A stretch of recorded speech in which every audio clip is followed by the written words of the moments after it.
With some background in molecular orbital theory and generation of symmetry-adapted linear combinations of atomic orbitals, we can now start to think about ligand field theory in terms to explain the electron configurations of metal complexes. Okay, and so to differentiate the difference between, so as we talked about with crystal field theory, the main difference here is ligands are treated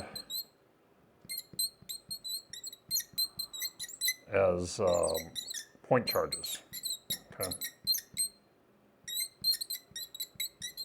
So anionic point charges. Okay, approaching the metal center. Okay, and so we use that. Right, we were able to explain, for instance, d orbital splitting. And that's been very helpful for that. However, what it cannot really describe, for instance, is why is a ligand a weak field versus a strong field ligand, and doesn't do a good job of explaining that, and also cannot explain other concepts that will be important later, including covalency. Okay, now ligand field.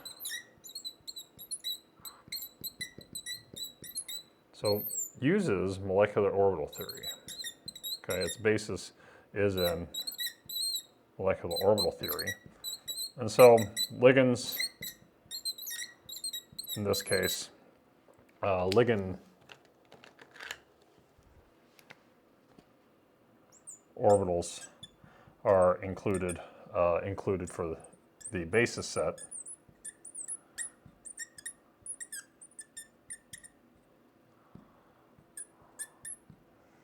of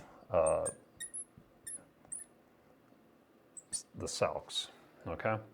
And in this case, right, we can still explain, right, the splitting of the d orbital manifold, but we can also start to explain, for instance, differences between the strong and weak field ligands, and we can also start to explain other observations that we have talked about, such as hard-soft acid-base theory and the spectrochemical series, as well as the trans effect.